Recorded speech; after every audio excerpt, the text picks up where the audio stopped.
Hello अस्सलाम वालेकुम, good evening, welcome two रंगन भरी शाम विद मी किरण मीर। कहिड़ा हाल आहिनि तव्हांजा? ठीकु आहियो? ख़ैरियत सां आहियो? ऐं जीअं त असां रोज़ कंहिं न कंहिं टॉपिक ते डिस्कस कंदा आहियूं, कंहिं न कंहिं टॉपिक ते असां ज़रूरु ॻाल्हाईंदा आहियूं ऐं हेल्थ इशूज़ ते बि ॻाल्हाईंदा आहियूं, बीमारियुनि ते बि ॻाल्हाईंदा आहियूं। पर अॼु जेको आहे स्पेशली इन ॻाल्हि ते ज़रूरु ॻाल्हाइणु चाहींदसि त सॼी दुनिया में मतिलबु पोलियो फ्री थी वियो आहे सॼी दुनिया, ऐं सिर्फ़ु असां ऐं अफ़गानिस्तान अञा ताईं असां पोलियो फ्री न आहियूं थिया। ऐं अॼु जेको आहे वर्ल्ड पोलियो डे बि मल्हायो पियो थो वञे, त छा ही वजह काफ़ी न आहे त असांजा ॿार जेको आहे पंहिंजी आम ज़िंदगी खे सुठे तरीक़े सां इंजॉय नथा करे सघनि? ॿियनि ॿारनि खे जेकॾहिं ॾिसनि था त हू मतिलबु हिकिड़े अहसास कमतरी जो शिकार थी था वञनि पिया। त इन जे करे असांखे घुरिजे त असां पंहिंजे ॿारनि खे पोलियो जा क़तरा लाज़मी पियारियूं। ऐं इन जे करे अॼु जेको आहे स्पेशली ही ॾींहं खे जेको आहे तमामु घणी अहमियत बि ॾिनी वेंदी आहे ऐं हर हर चयो वेंदो आहे, हिकिड़ी कैंपेन हलाई वेंदी आहे त बराए महिरबानी त तव्हां पंहिंजे ॿारनि खे पोलियो जा क़तरा लाज़मी पियारियो, छो त असांखे पोलियो फ्री करिणो आहे पंहिंजे मुल्क खे। ऐं इंशाअल्लाह उहो ॾींहुं बि ज़रूरु ईंदो। त कुझु शयूं आहिनि जेके मां तव्हां सां शेयर करणु चाहींदसि। त आज का दिन हमारे लिए इंतहाई अहम है, क्योंकि आज ही वर्ल्ड पोलियो डे, वो दिन जब दुनिया भर में पोलियो के खिलाफ लड़ाई का अज़म दोबारा ताज़ा किया जाता है। पोलियो एक ऐसा ख़तरनाक मर्ज़ है जो वायरस से फैलता है, ये एक बच्चे से दूसरे बच्चे में मुंतकिल होता है और इस तरह से एक ना रुकने वाला सिलसिला शुरू हो जाता है। पाकिस्तान में पोलियो केसेस तेज़ी से बढ़ रहे हैं, जो ना सिर्फ देही इलाकों में फैल रहे हैं बल्कि शहरी इलाकों में भी इस लाइलाज बीमारी की लपेट में हैं। बदकिस्मती से आज भी इस मुल्क में ऐसे लोग मौजूद हैं जो अपने बच्चों को पोलियो से बचाव के कतरे नहीं पिलाते, जिसकी वजह से सुनी सुनाई बातों पर गलत मालूमात पर यकीन करना। यहाँ पर ये बात जानना बहुत ज़रूरी है कि अगर आप अपने बच्चों को पोलियो के कतरे पिला रहे हैं और आपके पड़ोस में रहने वाले बच्चे पोलियो के कतरे नहीं पी रहे, तब भी आपके बच्चों को पोलियो का ख़तरा लाहक है।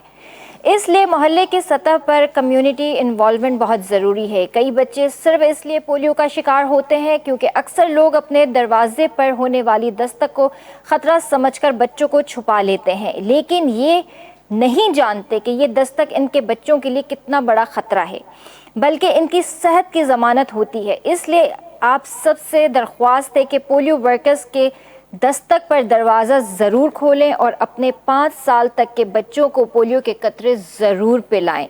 आपकी छोटी सी कोशिश एक बड़ी तब्दीली का सबब बन सकती है। इसलिए आज हमें ये अहद निभाना है, पाकिस्तान को पोलियो से बचाना है। ये सिर्फ एक स्लोगन नहीं है बल्कि एक ऐसा इरादा है जो हमारे हर एक कदम का हिस्सा होना चाहिए। हम सबको मिलकर अपने बच्चों की सेहत और मुस्तकबिल के लिए कुछ ना कुछ करना होगा।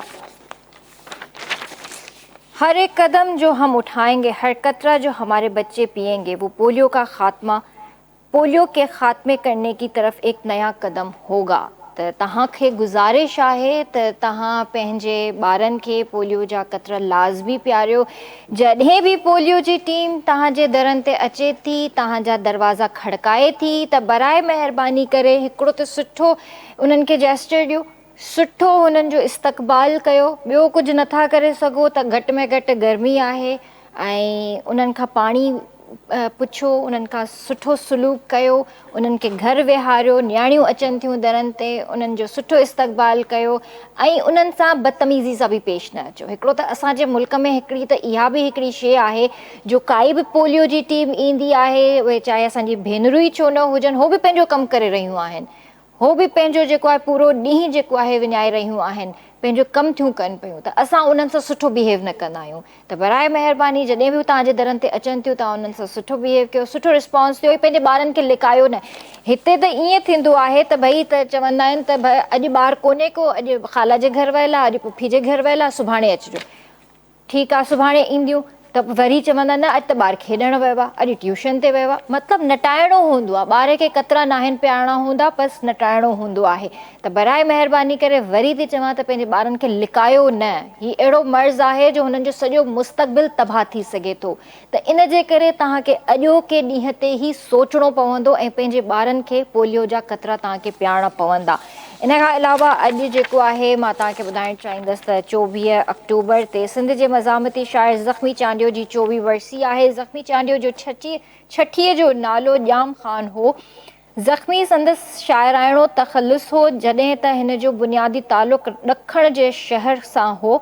ज़ख़्मी चांडियो जे छापियल किताबनि में शहर शहर ज़ख़्मी, ॾाढो सारींदड़, ॿारड़नि लाइ शाइरी, मिठड़ा ॿार शामिलु आहे। ज़ख़्मी चांडियो खे अॼोके ॾींहुं यानी 24 अक्टूबर 2000 ते ॾींहुं ॾिठे जो स्कूल वेंदे रस्ते में गोलियुनि जो खाॼ बणायो वियो। दुआ आहे त अल्लाह पाक संदसि जेको आहे जन्नतुल फिरदौस में आला मक़ाम अता करे, उन्हनि जे घर भातियुनि खे अल्लाह सां सब्र अता करे।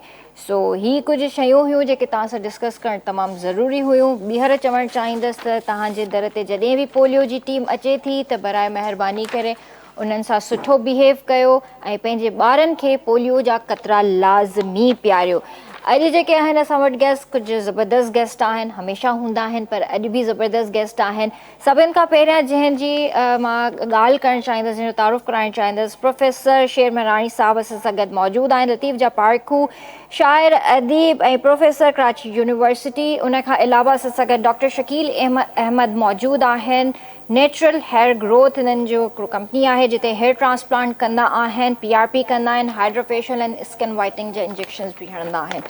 उनखां अलावा असां सां गॾु हिकिड़ो ॿियो गेस्ट आहे सैयद अख्तर सईद। 22 सालनि जो उन्हनि जो करियर आहे। Acting, hosting, modelling, anchor person ऐं सिंगिंग भी थोरी घणी कंदा आहिनि।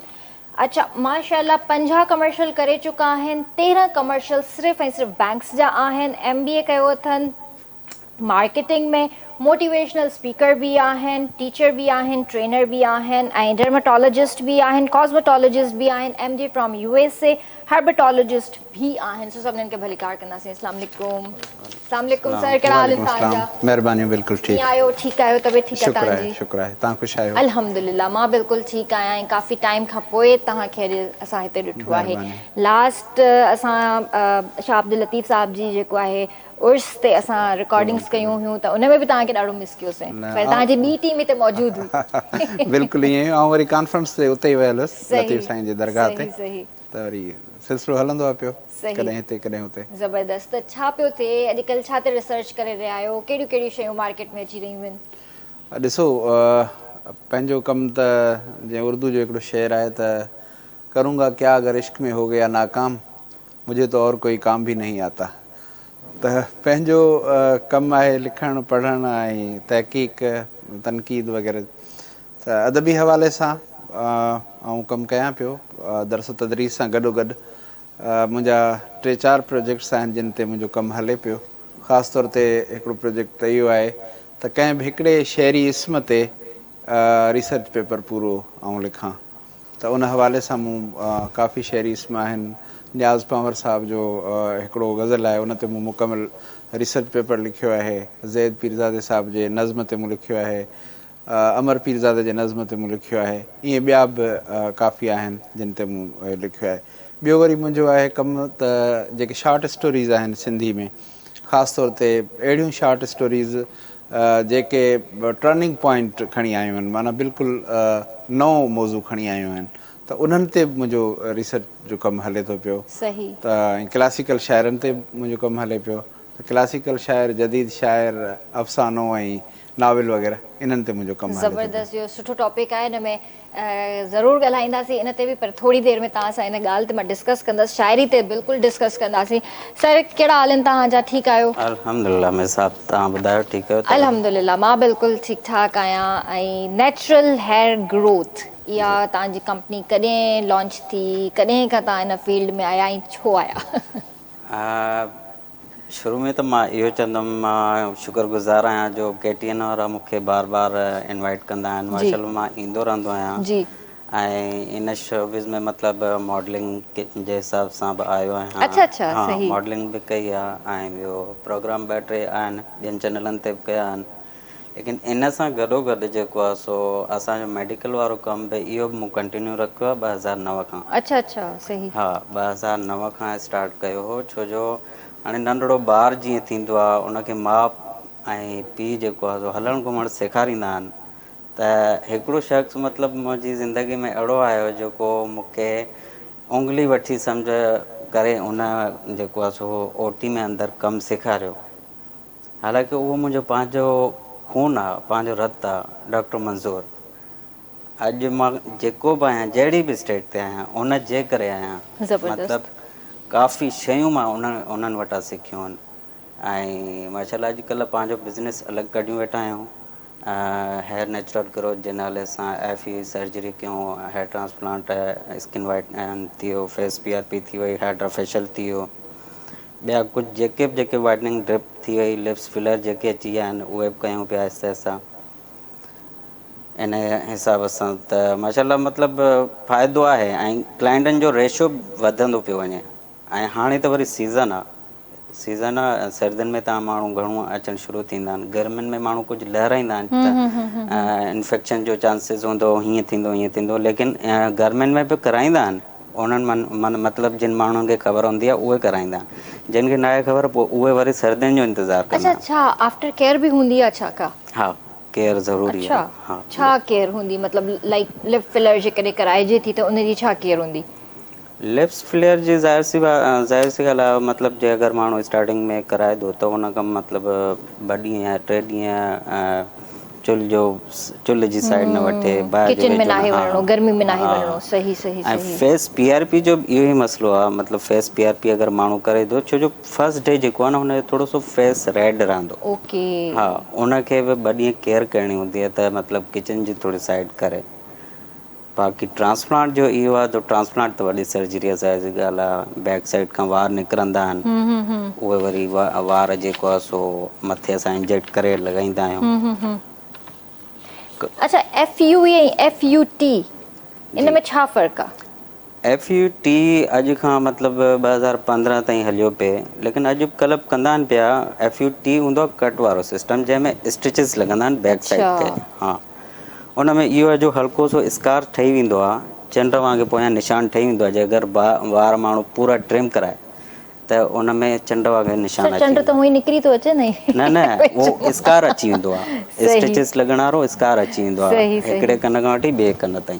सही ऐं इन खां अलावा जेको FU था चओ उहो हूंदो आहे मतिलबु असांखे हिकु फॉलिकल कढणो हूंदो आहे। पूरा वार ट्रिम करे उन में हिकु फॉलिकल कढणो हूंदो आहे। 10 वारनि जे बजाए असां 4 वार 10 वारनि जे विच में कढंदा आहियूं। एतिरो गैप ॾेई कढंदा आहियूं ताकी अॻिली मरतबा अगरि उहो ई पेशेंट ॿीहर असां वटि अचण लाइ हुजे त जेको आहे सो असां हुनजी ॿीहर सर्जरी करे सघूं। न त असां कई क्लिनिक ते ॾिठो आहे त घणे वारनि ॾियण जी कोशिशि जे करे उनजो मथो सॼो छली करे था छॾनि। ओहो हा पोइ स्कारिंग थी अची वञे, मतिलबु स्कारिंग जो रेशो वधी थो वञे, उते वार नथा अचनि, पोइ उहो क्लाइंट मथे खे हथ ॾेई वेही रहंदो आहे।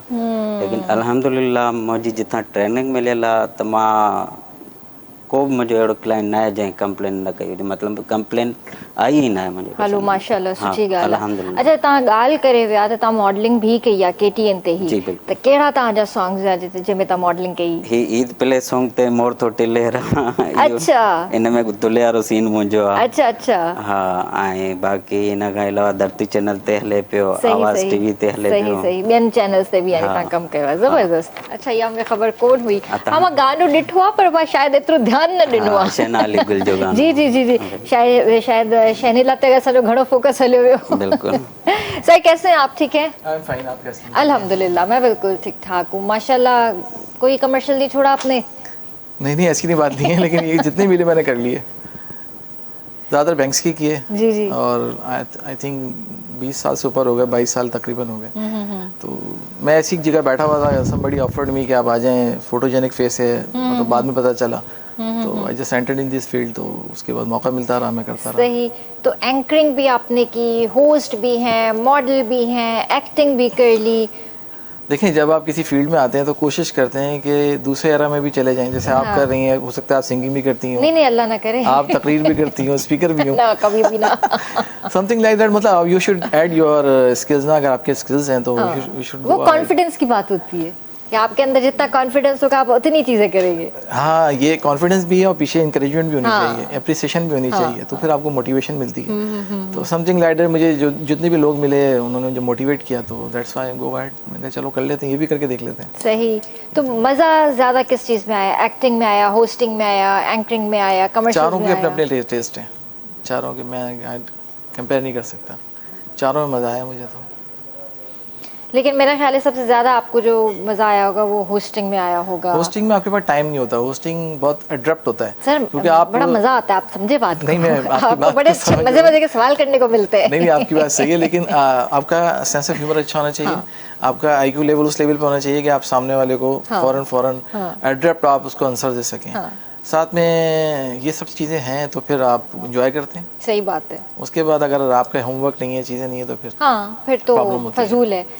फजूल है, सही बात है। ठीक है, ज़बरदस्त। सर, तव्हां इहो ॿुधायो त माशाल्लाह जीअं असां शाइरी जे हवाले सां ॻाल्हि करे रहियासीं, जीअं तव्हां ॻाल्हि कई जदीद शाइरी बि आहे, पुराणी शाइरी बि आहे, त तव्हांखे छा थो लॻे त अॼुकल्ह जी जेका शाइरी आहे या अॼुकल्ह जा जेके शाइर आहिनि छा पिया लिखनि, छा पिया मैसेज ॾियनि? ॾिसो, शाइरी सौ सिधो जीअं अदब ख़ुदि समाज जो आईनो आहे, त शाइरी बि ईअं समाज जो ई आईनो आहे, उनजो अक्स आहे। असांजे समाज में छा पियो थिए, शाइर पंहिंजो इज़हार उन में शाइरी में करे थो। ऐं ख़ासि तौर ते आउं त शाइरी खे सम्झंदो आहियां त हीअ हिकिड़े क़िस्म जी ख़ुदि कलामी आहे। या मिर्ज़ा ग़ालिब जीअं चयो त आते हैं गैब से ये मज़ामी ख़्याल में, ग़ालिब सरीर खामा नवाए सरोश है। त माना इहे ग़ैब खां इहो ख़्याल अचनि था, ऐं आउं जेको लिखां थो, कलम ऐं पने जे विच जो जेको आवाज़ु थो थिए, उहो चए थो हक़ीक़त में इहो फ़रिश्ते जो आवाज़ु आहे।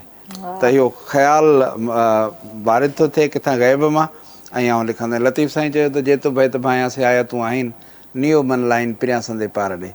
त इहो हिकिड़ो माना शाइरी अंदर में हिकिड़ो अहसासु फुटंदो आहे, हिकिड़ो अहसासु जनमु वठे थो। छो थो वठे, उहो असांजी सोसाइटी ते डिपेंड करे थो त भई सोसाइटी जे आस पास असांखे छा थो नज़र अचे, छा थिए पियो ऐं कीअं पियो थिए। ऐं शाइर छाकाणि त हसास दिलि हूंदो आहे, उहो शयुनि खे ॾाढो जल्दी महसूसु करे वठंदो आहे।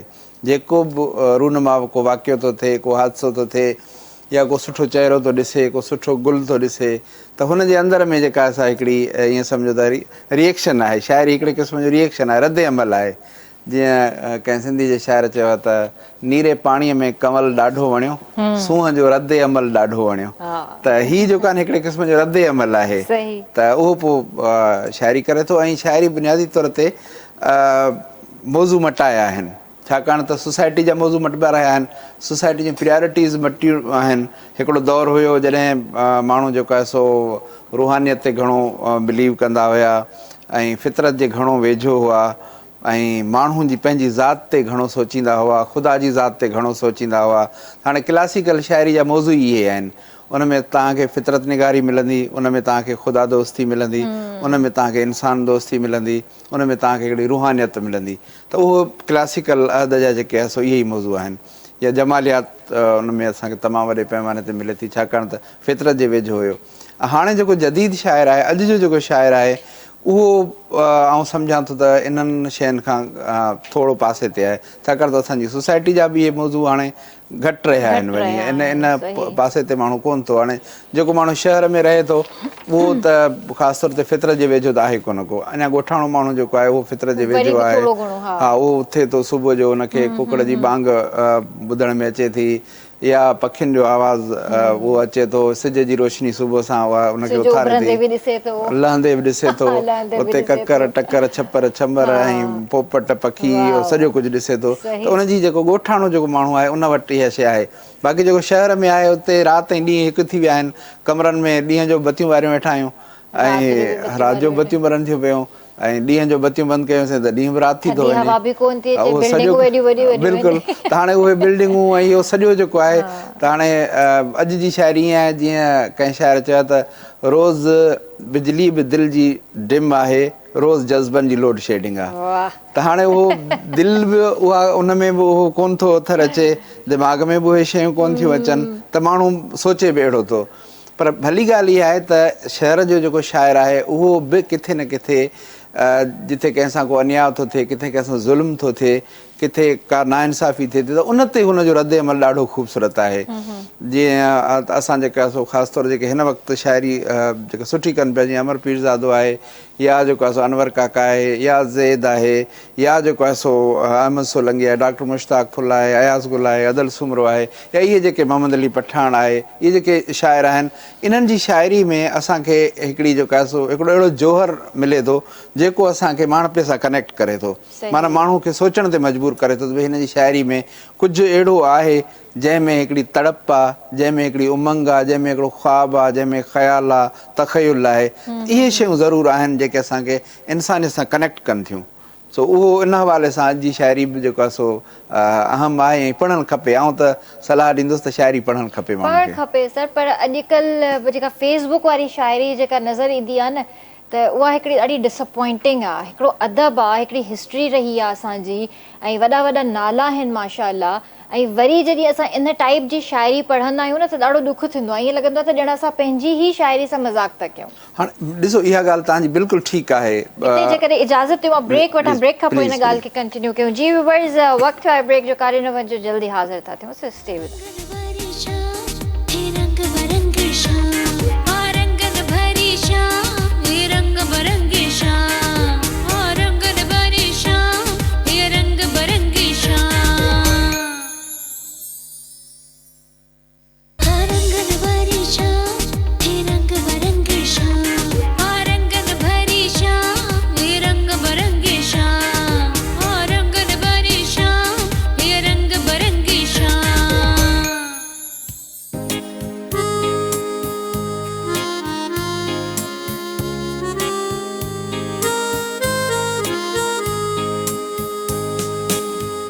ॿीहर तव्हांखे भलीकार कंदासीं रंगनि भरी शाम में। ऐं असां वटि टपाल मेज़बान प्रीमियर डस्ट भी अची चुकी आहे।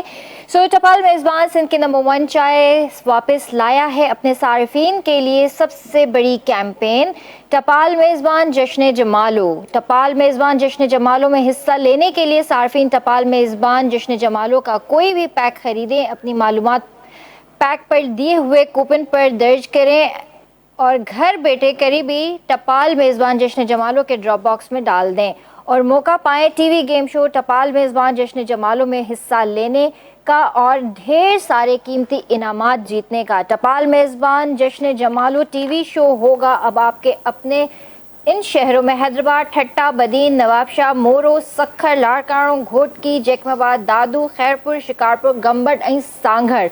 सिंध जी शान टपाल मेज़बान। सो हींअर असांजा गेस्ट भी टपाल मेज़बान प्रीमियर डस्ट चांहि इंजॉय करे रहिया आहिनि। तव्हां भी इंजॉय कयो। शाम जो वक़्तु आहे, रंगनि भरी शाम तव्हां सां गॾु आहे ऐं ज़रूरु इंजॉय कयो, छो जो असांजे सभिनीनि जे घर में जेको आहे टपाल ही ठहंदी आहे, टपाल मेज़बान, ऐं उहा बि प्रीमियर डस्ट। छो त हिन जो जेको रंग आहे ॾाढो ख़ूबसूरत, जॾहिं चांहि खे काढ़ींदा आहियूं त सुहिणो रंग हिकिड़ो नज़र ईंदो आहे असांखे, कड़क चांहि मिलंदी आहे ऐं सॼे ॾींहं जो जेको असांजो थकु हूंदो आहे उहो सॼो लही वेंदो आहे सिर्फ़ु हिकिड़े कोप ते ई, उहो बि टपाल मेज़बान प्रीमियर डस्ट ते। त सर जेका असां ॻाल्हि कई पे ब्रेक खां पहिरियां त अॼु जी शाइरी ॾिसी करे अफ़सोस थींदो आहे ॾाढो, त उन जे हवाले सां तव्हां कुझु चओ। जी, असल में छा आहे त हर शइ जेका बि असांजे आस पास आहे उन में वैराइटीज़ आहिनि, खाइण खां वेंदे पाइण ताईं, पीअण ताईं, जेका बि शइ असां वठूं था मार्केट में हर शइ अवेलेबल आहे, सुठी बि आहे, ख़राबु बि आहे। बिल्कुलु ईअं ई शाइरी बि ईअं ई आहे त सुठी बि आहे ऐं जेका नामौज़ून आहे उहा शाइरी थिए थी पई। त ज़ाहिर आहे हाणे उहो जेको शाइरी जेको जहिड़ो सोचींदो हूंदो, हर माण्हू हिकु जहिड़ो नथो सोचे, ऐं शाइरी हूंदी आहे सोच जो अक्स, त जहिड़ो जेको सोचींदो उहो हुनखे उन हिसाब सां हुनखे मोटाए ॾींदो। बाक़ी चॉइस ते आहे त के माण्हू अहिड़ा आहिनि जिन खे उहा शाइरी बि वणे थी, बल्कि आउं त चवंदो आहियां घणा ई अहिड़नि माण्हुनि जी आहे जेका हिकिड़ो दौर हुयो कैसेटी कल्चर हुयो ऐं उहा अजीब तरह जी शाइरी हूंदी ऐं माण्हू शौक़ सां ॿुधंदा हुया। ऐं अॼु बि तव्हां खणी ॾिसो जेका सीरियस संजीदा ऐं वाक़ई जेका शाइरी जेका ॿुधणु खपे, जेका पढ़णु खपे, उन जी भेट में जेका ॿी शाइरी आहे उनखे घणो ॾिठो थो वञे, पसंदि बि घणो कयो थो वञे, पर उहो जेको ख़ल्क़ जी राय आहे उहा राय आमा उनखे असां चई सघूं था, वो भी उन हिसाब सां भी हलणो तो पए पियो। बिल्कुलु ईअं आहे। सर जैसे आप डर्मेटोलॉजिस्ट भी हैं, कॉस्मेटोलॉजिस्ट भी हैं, हर्बटोलॉजिस्ट भी हैं, तो ये भी माशाल्लाह आपके अंदर क्वालिटीज़ आई, तो ये इस तरफ आपका आना कैसे हुआ, ये इंटरेस्ट कैसे पैदा हुआ? ये इंटरेस्ट ऐसे पैदा हुआ कि मेरे फोर फादर यानी मेरे दादा जो हैं वो डॉक्टर थे। अच्छा अच्छा, गुड। अच्छा, उसके बाद मेरे वालिद साहब भी डॉक्टर हैं, माशाल्लाह। मेरी वालदा भी डॉक्टर हैं, माशाल्लाह। अच्छा, मेरे जो सेकंड कजन्स हैं वो सारे हिकमत में चले गए, अच्छा, हर्ब्स की तरफ चले गए। तो हमारी बड़ी बहस होती थी, यानी जब भी हम यारी फैमिली गैदरिंग होती थी तो हमारा डिस्कशन होता था कि यार ये दवा इसका इलाज है, ये इसका इलाज है। तो हर्ब्स के बारे में फिर मेरी एक वो हो गई कि यार मैं भी हर्ब्स के बारे में सीखूं क्या है ये। जब मैंने स्टडी करी मैंने देखा कि मैंने कहा भाई अब मार्केट भी टिल्ड हो रही है, लोग भी टिल्ड हो गए कि यार हिकमत अभी भी इसका वजूद है और अच्छा वजूद है, तो मैं क्यों ना फूड सप्लीमेंट्स इस तरह चला जाऊँ। तो मैंने स्टडी की तो मुझे अच्छा लगा, फिर मैं इस तरफ चला गया। मैंने कहा चलो इसमें भी कुछ करना चाहिए, तो दैट्स वाई। और उसमें रिजल्ट भी है, अगर कम से कम फ़ायदा नहीं तो नुकसान भी नहीं है, समथिंग लाइक दैट। ये तो मेरे लिए तो कितनी रिसर्च करनी पड़ी आपको? मतलब ठीक ठाक रिसर्च करनी पड़ी। हर अगर आप चीज़ एक को लौंग की आपने बात करें तो लौंग में मतलब अभी सबसे जो पावरफुल हर्ब है इस वर्ल्ड की वो लौंग है, जिसको हम कुछ नहीं समझते। अगर आप 2 लौंग खा लेते तो इसका मतलब आपने 3 वक्त का खाना खा लिया। ओह, इतनी एनर्जी है इसके अंदर। और अच्छा ये भी आजकल एक बड़ा टोटका चल रहा होता है, दांत में दर्द है लौंग रख दो। हाँ, लौंग रख लें। क्लोव जो है वो इससे फायदा होता है? एंटी इन्फ्लेमेटरी इफेक्ट्स हैं उसके। अच्छा, इन्फ्लेमेशन को ख़त्म करता है, वेजोडाइलेशन करता है, और बैक्टीरिया को किल करेगा तो ज़ाहिर है इन्फेक्शन सबसाइड होगा, इसलिए की जाती है। और इसके अलावा जैसे दालचीनी हो गया, दालचीनी है, बहुत लहसुन सारी, है, हाँ, हर चीज़ का अदरक अलग अलग है। हर चीज़ का अलग अलग वो उसका असर है और उसकी भी तो चीज़ें। इसकी क्या मेडिसिन बनाते हैं आप? इसका बेसिकली कम्बिनेशंस बनते हैं कि कितना डलेगा तो ये चीज़ निकलेगी। जैसे इस तरह आजकल डायबिटीज़ है, डायबिटीज़ आप देख लें कि वो प्रिवेंशन है, अगर आप जाएँ उसका क्योर नहीं है कोई, उसको आप मैनेज कर सकते हैं। आर्थराइटिस मैनेज हो सकता है, हाइपरटेंशन मैनेज हो सकता है, ये क्योरेबल नहीं है। तो इसके लिए फिर आप लॉन्ग टर्म कोई भी दवा क्यों खा रहे हैं, क्योंकि दवा तो केमिकल है, एक हद तक काम करेगी। तो आप हर्ब्स पे चले जाएं, अगर आपने मेंटेन ही करना है तो हर्ब्स से मेंटेन कर लें। सबसे बड़ा इशू हमारे पास एक तो डायबिटीज़ है, आर्थराइटिस भी है, और हाइपरटेंशन जो आपने बात की। तो इन 3 चीज़ों के लिए आप स्टेप बाय स्टेप हमें बताएं कि हमें क्या करना चाहिए जो मेडिसिन से हट करो। देखिए, डायबिटीज़ बेसिकली 2 किस्म की होती हैं, ठीक है। इसमें जो पहली डायबिटीज़ है जिसको हम कहते हैं जो 29 के बाद होती है, वो क्योरेबल नहीं है, वो टाइप 1 कहलाती है। टाइप 1 में आपका जो पेनक्रियास है वो ऑलमोस्ट नील हो जाता है, उसकी फंक्शन नील हो जाता है। तो आपको या तो इंसुलिन पे जाना पड़ता है या आप हैवी डायबिटिक ड्रग पे जाते हैं। तो उसके अंदर अलग हर्ब इस्तेमाल होती हैं, पोटेंट हर्ब इस्तेमाल होती हैं। और टाइप 2 जो है उसमें होता है कि आपका जो लबलबा है वो 70% काम कर रहा होता है, तो उसमें हर्ब डिफरेंट हो जाती हैं। लेकिन दोनों में ये है कि आप मैनेज करके चलना पड़ता है। आपको आपने सुबह भी लेना हर्ब लेनी पड़ेगी, शाम में भी लेनी पड़ेगी, और अपनी डाइट और लाइफस्टाइल को चेंज करना पड़ेगा। ये बहुत ज़रूरी है। इसमें वॉक आ जाती है 30 मिनट्स की एटलीस्ट, स्ट्रेस लेस वॉक। ये वॉक नहीं कि आप सुबह से शाम तक जो भाग रहे हैं वो वॉक होगी। एक ऐसी वॉक जिसमें सिर्फ आप ये प्रिटेंड करें कि मैंने चलना है, यानी 1 मिनट में आपने 3 कदम उठाने हैं, 1 सेकंड में, सॉरी 1 सेकंड में 3 कदम उठाने हैं, ये ब्रिस्क वॉक कहलाती है। जिसमें आपकी स्वेटिंग हो, आपके ग्लैंड सारे चार्ज हों, आपका एक्सोक्राइन और एंडोक्राइन सिस्टम जो है वो काम करना शुरू करे, ठीक है। यह हो गया। उसके बाद फिर आप सिगरेट, हमारे यहाँ बहुत कॉमन है, वो आपको छोड़ना पड़ेगा। इसके अलावा आपने ऐसी चीज़ें जो ज़मीन के अंदर से उगती हैं वो छोड़नी पड़ेंगी, निशास्ता चीज़ें इसको कहते हैं। और साथ साथ जो वाइट हमारे यहाँ जिसको हम जहर कहते हैं, शुगर, वाइट शुगर जो है, जो रिफाइन नहीं है या रिफाइन है जो, सॉरी, उसको छोड़ना पड़ेगा। तो आपको कन्वर्ट करना पड़ेगा, आप ब्राउन शुगर पे आ जाएं, या फिर आप कोशिश करें कि इसको अवॉइड ही कर दें। अच्छा, कहा जाता है कि वाइट राइस भी अगर आप अपनी लाइफ से निकाल दें तो बहुत बेहतर रहेंगे, ब्राउन राइस पर आ जाएं। मैं इसको बताता हूँ, उसकी ख़ास क्वांटिटी है राइस की, कि आपने इतना खाना है इतना आपकी मुट्ठी में आ जाए, मुट्ठी में आ जाए।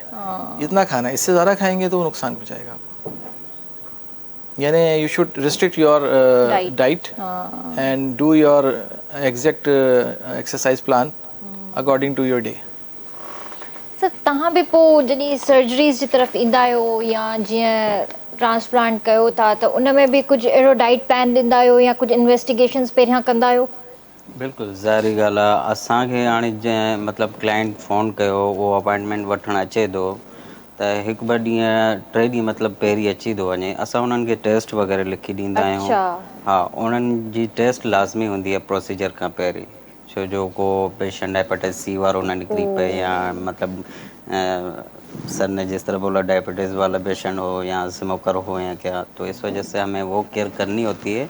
उसके बाद जो मतलब उन खां पोइ जेको आहे त असां टेस्टूं कराईंदा आहियूं, टेस्टूं उन्हनि जूं असां ॾिसी करे उन खां पोइ प्रोसीजर में हथु विझंदा आहियूं। अगरि पेशेंट हार्ट पेशेंट आहे या छा, त पोइ उन पेशेंट खे असां या हेपेटाइटिस सी वारो पेशेंट आहे उनखे थोरो साइड ते करे छॾींदा आहियूं। अच्छा। हा, ऐं थोरो शुगर जंहिंजी वधियल आहे, कुझु मतिलबु 3 महीननि लाइ उनखे असां मेडिसिन ते रखंदा आहियूं। उन खां पोइ जे अगरि हटी वई आहे त पोइ असां प्रोसीजर में हथु विझंदासीं, न त उनखे पोइ बसि असां चवंदा आहियूं सॉरी, अच्छा मतिलबु अच्छा। असां रिस्क नथा रिस्क खणी न सघंदा आहियूं खणी न, सघियो, हा। त इन जे हिसाब सां टेस्टूं लाज़मी आहिनि पेशेंट खे अचण लाइ।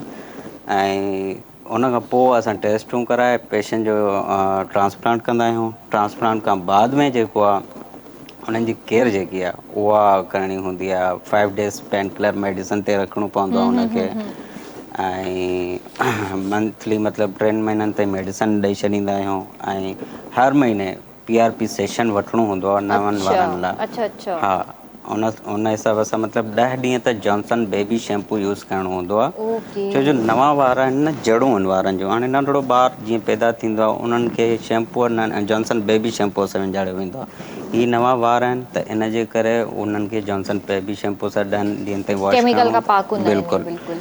हा, उन खां पोइ अलावा जेके शयूं आहिनि असां जेके ॿिया शैम्पू वग़ैरह थी विया या 3 महीननि जी मेडिसन खाइणी हूंदी आहे वारनि जी ताक़त लाइ, उन खां पोइ मतिलबु उहो यूज़ कराइणु शुरू कंदा आहियूं स्टार्ट। सही। त जीअं मतिलबु सेशन थी वियो ट्रांसप्लांट वारो, बिल्कुलु। त उन खां पोइ वारनि जी सिचुएशन खे ॾिसी करे तव्हां सेशन्स PRP जा डिसाइड कंदा आहियो या अॻु में ई तव्हांखे ख़बर हूंदी आहे त हेतिरा ई थींदा? न न, असां जेको आहे सो न हुननि खे PRP कंटिन्यू रखंदा आहियूं। 4 खां 5 सेशन त कंटिन्यू रखंदा आहियूं। कंदा ई हा, आहियो? महीने अच्छा महीने ते। अच्छा पोइ हुननि जो रिज़ल्ट्स जेको आहे 2.5 खां 3 महीननि खां निकिरणु स्टार्ट थी वेंदो आहे। अच्छा। हा, सही। 6 महीननि में हुननि जी लुक ठाही वेंदी आहे ताकी हल्की सी कंघी ॾेई सघनि। अच्छा। हा, एग्ज़ैक्ट 8 महीना या 10 महीना पूरे रिज़ल्ट में अचण में लॻी वेंदा आहिनि। कुझु वरी पेशेंट अहिड़ा हूंदा आहिनि जेके चवंदा आहिनि त असांखे हल्को सो इहो गैप जेको नज़र अचे थो, मतिलबु किथां ॿिए हंधा को क्लाइंट अची थो त चवंदा आहिनि डॉक्टर साहिबु हीअ असांखे गैप नज़र थो अचे, इहो फिल कराइणो आहे। त पोइ असां उहो वरी जेको आहे सो ॿियो सेशन में हुनजो फिल करे छॾींदा आहियूं। अच्छा। हा, 10 महीननि सही में पूरो रिज़ल्ट अची वेंदो सही। आहे। अच्छा, इन में कुझु बायोटिन जी टैबलेट्स बि हूंदियूं आहिनि जेके तव्हां ॾींदा आहियो या कुझु सीरम्स वग़ैरह बि हूंदा आहिनि? जी, मां उहा ई टेबलेट ॻाल्हि कयां पियो न, त मतिलबु 3 महीननि जूं टेबलेट्स हूंदियूं आहिनि, उहो 3 त उहा महीननि। बायोटिन जी हा, हूंदी आहे? बायोटिन जूं हूंदियूं आहिनि। ओके। हा, ऐं इन में सीरम बि यूज़ करिणो थो पए? बिल्कुलु। अच्छा। बायोटिन सीरम में बायोटिन PRP में बायोटिन ई हूंदो आहे। सीरम जेको हूंदो आहे जो हेतिरो हूंदो आहे ट्यूब, जंहिंमें ब्लड विझंदा आहियूं। ॿांह मां ब्लड सैंपल वठंदा आहियूं, उन मां सीरम हूंदो आहे बायोटिन ट्यूब में। उहो ट्यूब जेको सेंसिफ्यूट मशीन आहे उन में हलंदो आहे ऐं उन मां वरी कुदरती तौरु प्लाज़्मा निकिरंदो आहे ब्लड मां। वाह वाह। उहो प्लाज़्मा जेको आहे सो असां पूरे मथे में हणंदा आहियूं, जेके वारनि खे थोरो, जीअं हाणे सिंधी में मिसाल ॾियां त साड़ियुनि जो रोंबो जीअं थींदो हा। आहे, ॿनी में पोखियो त उन्हनि खे वरी जेको आहे सो पाणी जी बि ज़रूरत पवंदी आहे, कलर जी बि ज़रूरत पवंदी आहे, मतिलबु ईअं ई आहे। सही।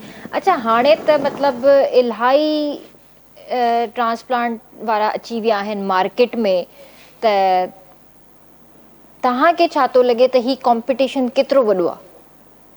कॉम्पिटिशन ही वधंदो वेंदो, मतिलबु घटिबो न। हाणे मां तव्हांखे इहो थो ॿुधायां त मूंखे तक़रीबन 15 ॾींहं पहिरीं थिया आहिनि, मां इस्लामाबाद वियो हुउमि, त मुंहिंजे कज़न बि हुते क्लिनिक खोली, त मूंखे चयईं त कीअं कमु तव्हांजो? मां चयो अल्हम्दुलिल्लाह कमु सही पियो हले। चए पियो यार मां त महीने में हिते जेको आहे सो 3 या 4 केस थो कयां। मां चयो 3 या 4 केस छो? छा सख़्ती ॾाढी आहे हिते FBR वारा पिया था घुमनि या छा या छा। मां चयो हाणे होॾे कराची त जेको आहे चपे चपे ते क्लिनिक आहे, ज़ाहिरी ॻाल्हि आहे। कुझु मतिलबु टेक्नीशियन ईअं मतिलबु डॉक्टर जी सर्टिफिकेट रजिस्ट्रेशन खां बग़ैर ईअं वेठा आहिनि ऐं कम खे पटियूं वेठा आहिनि। वरी पोइ उतां वरी इन्फेक्शन बि थियनि था, पोइ वरी उते बीहनि कोन था न। क्लिनिकूं कुझु टेक्नीशियन ईअं खोलियूं वेठा आहिनि, लेकिन जेको आहे कम खे हलाइनि था पिया। उहो रिस्क आहे, तमामु घणो रिस्क आहे। बिल्कुलु उन मां मतिलबु इलाही बीमारियूं बि जनम वठी सघनि बिल्कुलु थियूं ऐं बिल्कुलु लाइफ थ्रेटनिंग बि आहे। हा। त उन शइ खे कीअं कंट्रोल कजे? बसि इहो आहे जो पेशेंट खे प्रोटोकॉल पूरो ॾियो। अगरि तव्हां हुन खां मतिलबु हू चार्ज करे थो त पेशेंट खे तव्हां पूरो प्रोटोकॉल ॾियो आख़िर ताईं, जेसि ताईं हुनजो रिज़ल्ट नथो अचे। जे अगरि नथो अचे त हुन जा ॿ 2 मतिलबु डिस्काउंट घटि करे वरी ॿियो सेशन करे छॾियो, मसइलो न आहे। उहा ई ॻाल्हि आहे त कराची जे अंदरि जाइ जाइ ते असांखे क्लिनिक्स नज़र ईंदा आहिनि। हेयर ट्रांसप्लांट बि थी रहियो आहे, डर्मेटोलॉजिस्ट बि नज़र ईंदा आहिनि, एस्थेटिक क्लिनिक्स बि नज़र ईंदियूं आहिनि। त इंसानु वञे बि त कंहिं ॾे वञे, इहो हिकिड़ो कन्फ्यूजन पॉइंट हूंदो आहे। आप क्या कहना चाहेंगे इस बारे में? क्योंकि ये कन्फ्यूजन होता है बहुत बड़ा। अब जैसे सर हैं, ये भी सेम काम कर रहे हैं, अब मिलता जुलता काम कर रहे हैं, अब मैं कन्फ्यूज़ हूँ, अब मैं यहाँ जाऊँ कि मैं यहाँ जाऊँ। तो पेशेंट ना बड़ा कंफ्यूज हो जाता है कि अब द बेस्ट वाली बात आ जाती है कि सबसे बेस्ट कौन है। ज़्यादा जो पेशेंट्स जाते हैं ना, वो जाते हैं रिकमेंडेशन पे, यानी रेफरेंस पे। किसी ने रेफ़र कर दिया तो कहता नहीं सर आपसे कराना है, आपकी बड़ी तारीफ़ सुनी है ये वो। तो वर्ड ऑफ माउथ एक चीज़ होती है, तो वर्ड ऑफ माउथ पे ही पेशेंट्स आपके मल्टीप्लाई हो रहे होते हैं। क्योंकि जितनी देर आपकी प्रैक्टिस रहती है उतनी देर में आप पेशेंट गेन करना शुरू कर देते हैं। उसमें सबसे इंपॉर्टेंट चीज़ है आप कितना टाइम दे रहे हैं। पेशेंट को ज़्यादा टाइम देंगे तो वो क्या कहा यार मुझे टाइम ज़्यादा मिल रहा है, मुझे जैसे डॉक्टर साहब ने कहा बहुत केयर मिल रही है, तो वो फिर आपकी तरफ टिल्ड हो जाता है। वो फिर पिछले डॉक्टर को छोड़ देता है, और अगर उसको वो चीज़ मिल रही है, प्रोटोकॉल मिल रहा है और उसको क्योर मिल रहा है, तो वो फिर आपकी तरफ आ जाता है। सही Important सर, जैसे अभी आपने बात भी की थी कि डर्मेटोलॉजिस्ट ये भी एक बहुत बड़ी फील्ड है। डर्मेटोलॉजी इज अ पर्सन हु ट्रीट डिजीज। हाँ, जितनी लेकिन भी डिजीज है वो डर्मेटोलॉजी में आती हैं। बिल्कुल आपकी बात सही है, लेकिन इसके अंदर भी बहुत सारी चीज़ें आ जाती हैं बिल्कुल आ जाती हैं। जिसको आप ट्रीट कर रहे हैं। इसमें देखिए पाकिस्तान में नंबर 1 जो डिजीज़ है इस डर्मेटोलॉजी में वो स्कैबीज़ है, जिसे हम खारिश कहते हैं। उसके अंदर अब एंटर हो गया है फंगस। होई होई। ठीक है, तो अब फंगस भी आ गया, तो यानी स्कैबीज़ प्लस फंगस ये एंटर हो गया। उसके बाद आप चले जाएं तो फिर अर्टिकेरिया, उसके बाद जनाब ये हेयर फॉल, ये सब चीज़ें फिर मिक्स हो जाती हैं। होता यहीं से काम शुरू होता है कि जब खारिश होती है तो आदमी खो जाता है उस हिस्से को, उसमें इरोजन होता है। इरोजन का मतलब उस हिस्से से स्किन हट जाती है। आपकी स्किन की तकरीबन 7 से 8 लेयर्स होती हैं। हम उसको 8 पढ़ते हैं लेकिन होती 7 हैं। 8 लेयर्स का मतलब ये होगा अगर आप इरोजन करते हैं, नाखून से उसको खुजाते हैं, तो आपकी 3 से 4 लेयर उड़ जाती हैं। आपने देखा होगा कि इंस्टेंट किसी ने कोई ब्यूटी क्रीम लगाई और वो गोरा हो गया, वो गोरा नहीं होता, उसकी 2 लेयर्स उड़ जाती हैं। अच्छा। जब 2 लेयर उड़ जाएंगी तो वो कहेगा यार तो गोरा हो गया। लेकिन जब वो स्किन रिपेयर होने जाएगी, उसको 2 हफ्ते लगते हैं रिपेयर होने में, रिपेयर होने जाएगी तो वो टैन हो जाएगा, यानी वो रेड हो जाएगा या वो ब्लैकनेस पे चला जाएगा। तो आपने देखा होगा वो ब्लैक स्पॉट भी पड़ जाते हैं फीमेल को, मेल को, मगर वो इंस्टेंट लगा लेते हैं। लेकिन उसके बाद क्या होता है, क्योंकि उसके अंदर कुछ ऐसे फैक्टर्स होते हैं उस क्रीम के अंदर कि वो उस चीज़ को ख़राब कर देते हैं।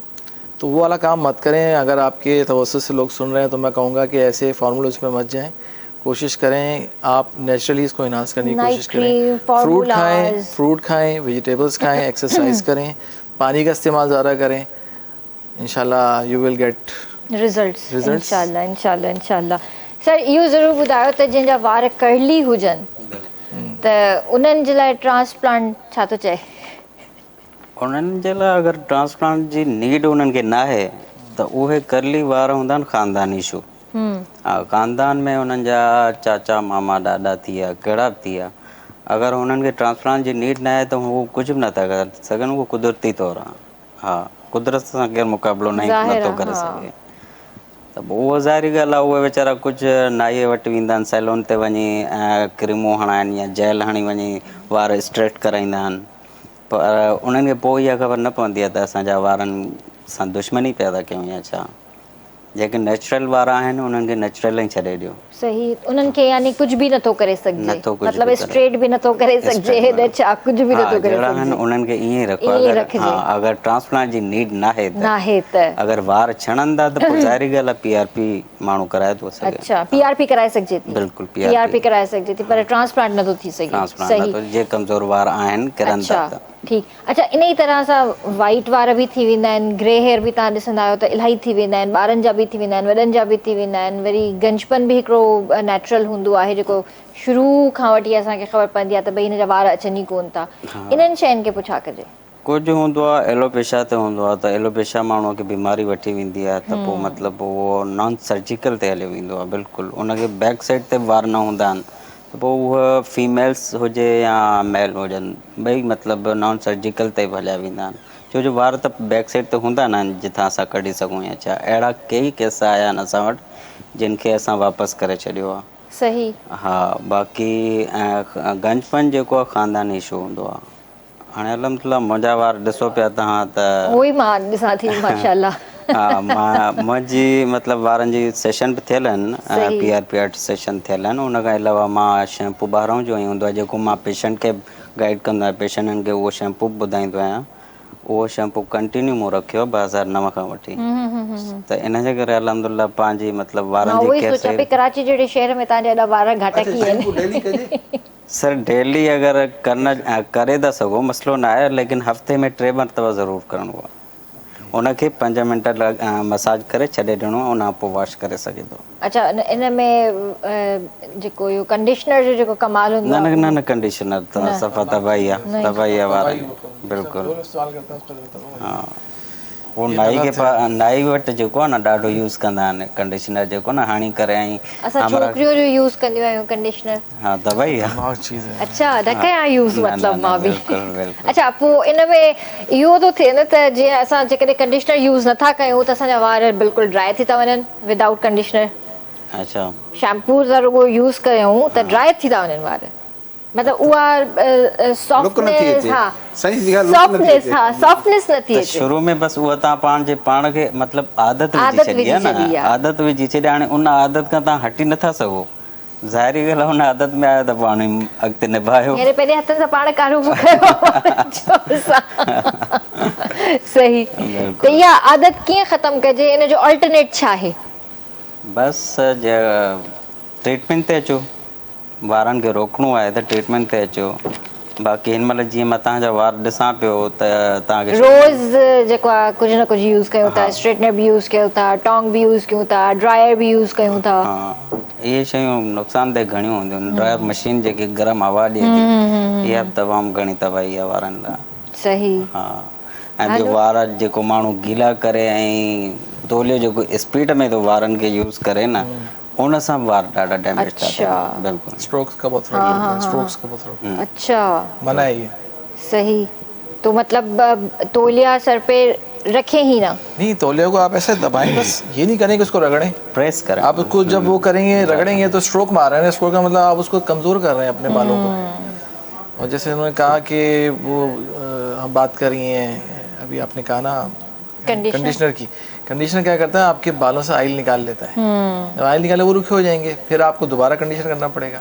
तो उसकी ऑयलिंग करें, सबसे अच्छा ऑयलिंग करें उसकी, शैम्पू के साथ ऑयलिंग करें, अभी प्रॉब्लम नहीं पड़ेगी। लेकिन जितना कंडीशनर करेंगे उतना ऑयल बाहर निकलेगा, उतना ही बाहर। ऑयल बि असांजो ख़तरनाक सिंधी ऑयल जेको हूंदो आहे सरियं वारो, तमामु बेस्ट ऑयल आहे। मिठो या कोड़ो? हा, मिठो वारो, कोड़ो त न, मिठो वारो तमामु बेस्ट आहे। छो जो माण्हू राति जो हणी करे सुम्हे, सुबुह जो भरे वार अलाए वॉश करे असांखे त छॾे। नंढे हूंदे खां अम्मी कोड़ा तेल हणंदी हुई जो असांजी टिकड़े सड़ी वेंदी। सरियं जो नॉर्मल तेल त हा, नॉर्मल हूंदो आहे। मिठो त उहो डूंगी जो तेल थी वियो या छा, उहो थी वेंदो आहे। बाक़ी इहो आजकल ऑनियन ऑयल चल रहा है, वो लगा लें, बेहतरीन ऑनियन ऑयल भी अच्छा है। सर वो तो काफ़ी ऑयल निकल रहे हैं। हाँ, घर में बना सकते हैं आप, उसके तेल में एक प्याज को गर्म करें, उसमें निकलेगा वो लगाएं, बहुत अच्छा। लेकिन इन में इहा ॻाल्हि आहे त मां नंढड़ाई में ऑयल यूज़ कंदो हुअमि, अॼु ताईं वरी मूं ऑयल यूज़ न कयो आहे। अच्छा, जॾहिं खां मूं पंहिंजी ट्रीटमेंट करे छॾी उन में बसि तव्हांखे हाणे कहिड़ी ज़रूरत आहे, घर की खेती है। ऐं मूंखे टेंशन बि न हूंदो आहे, मूंखे टेंशन बि न हूंदो आहे। सही सही सही, ज़बरदस्त। सर पोइ कुझु शेयर थी वञे भला? असल में मूं इहो पियो सोचियो त जेके बि 3 ॼणा आहियूं उन्हनि में हिकिड़ी शइ कॉमन आहे, उहा इहो आहे त डॉक्टर साहिबु एस्थेटिक्स जो माण्हू आहे ऐं उहो ऐं ड्रमेटोलॉजिस्ट हूअं ई एस्थेटिक्स जो माण्हू आहे ऐं मुंहिंजी PhD बि एस्थेटिक्स ते आहे। अच्छा Shah Latif aesthetics sense in the poetry of Shah Latif. जॾहिं वारनि ते इहो हलियो पियो त मूंखे शाह साईं जो हिकिड़ो शेर पे यादि आयो पिए त जंहिं तड़ धूणियूं धून चोटा चंदन चिक करियो, जंहिं पाणी में तलाव में वो जेके ख़ूबसूरत रंग वारियूं छोकिरियूं आहिनि उहे पंहिंजा जेके वार धोइनि थियूं उते अची पंहिंजा वारनि खे जिन में चंदन जा जेको आहे सो उन में लॻल आहे त अचनि भौर बंभोलिया पाणी तंहिं पून रावल रत रून को वेह लॻो वासीं। वो जो खूबसूरत दोशीज़ाएँ हैं जिस पानी में आके अपने खूबसूरत खुशबूदार बाल धोती हैं तो जो भंवरे होते हैं वो उन पे उसका असर हो जाता है और वो वहाँ पे आके उस पानी में गिर जाते हैं और समझते हैं कि ये पता नहीं कहाँ से ये खुशबू आई है, असल खुशबू उनके बालों से आई है। जबरदस्त जबरदस्त जबरदस्त हिकिड़ी कहाणी जहिड़ा पोयां घुमी वई। हाँ बिल्कुलु ईअं ई आहे त लतीफ़ साईं वटि त तमामु वॾो जेको आहे सो एस्थेटिक्स जो आहे कमाल आहे। बल्कि डॉक्टर साहिब वेठा आहिनि, असांजे लोक शाइरी में 16 सिंगारनि जो ज़िक्र है, इलाही ज़िक्र है त 16 सिंगार उर्दू में भी चलता है ये। तो ये असल में ये एक जो पोइट्री है उसमें औरत के 16 अज़ा के वो जो है ना उसकी ब्यूटिफिकेशन दी गई है। इसमें 16 सिंगार बुनियादी तौर ते 16 उज़वन जो जेको आहे सो उनमें ब्यूटी आहे। जबरदस्त इन ते ॻाल्हायूं था, ब्रेक बि वठूं था। जी व्यूअर्स वक़्तु आहे ब्रेक जो, जल्दी हाज़िर था थियो।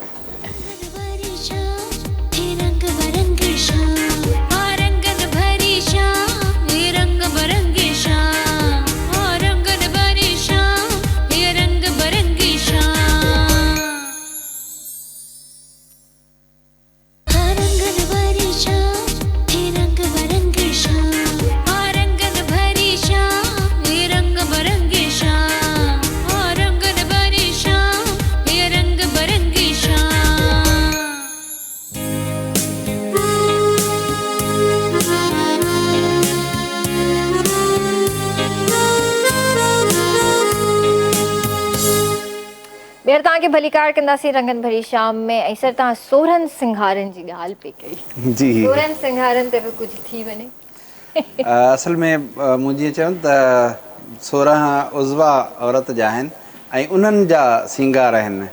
जीअं लतीफ़ साईं जी हिकिड़ी सिट आहे अखियुनि जे लाइ त कजल अखि मां फेर तुंहिंजो रुखियुनि ई ऋण कयो। त माना अखियुनि जो जेको कजल आहे इहो उनजो सिंगार आहे। त उहो चए थो त तुंहिंजो ईअं ई जेको आहे सो अखियूं एॾियूं ख़ूबसूरत आहिनि जो तोखे कजल विझण जी ज़रूरत कान्हे का। उहो पंहिंजे महबूब खे चए थो। वारनि जे हवाले सां पाण इहो ॻाल्हाए चुकासीं।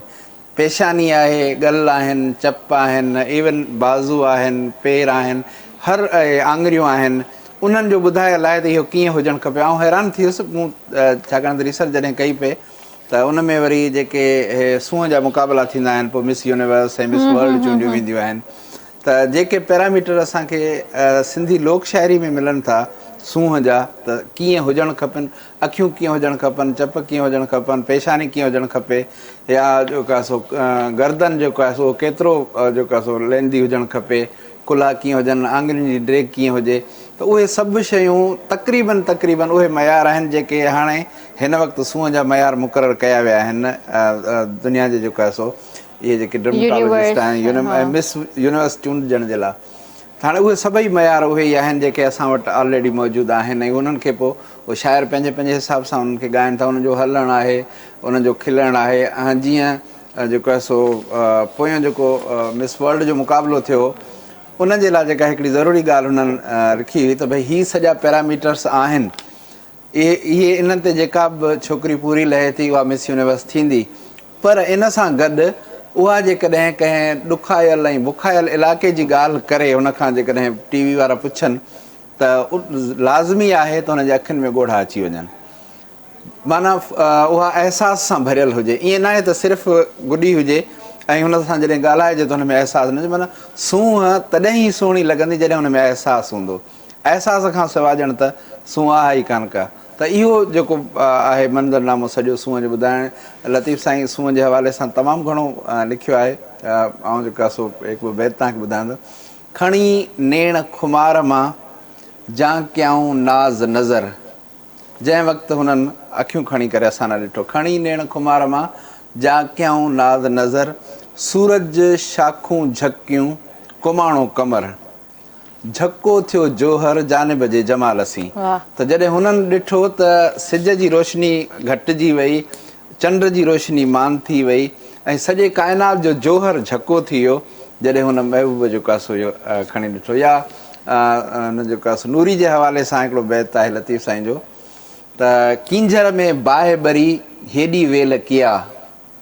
किंजर एक लेक है, किंजर लेक, उसमें ऐसा लगता है जैसे कि आग सी लग गई है।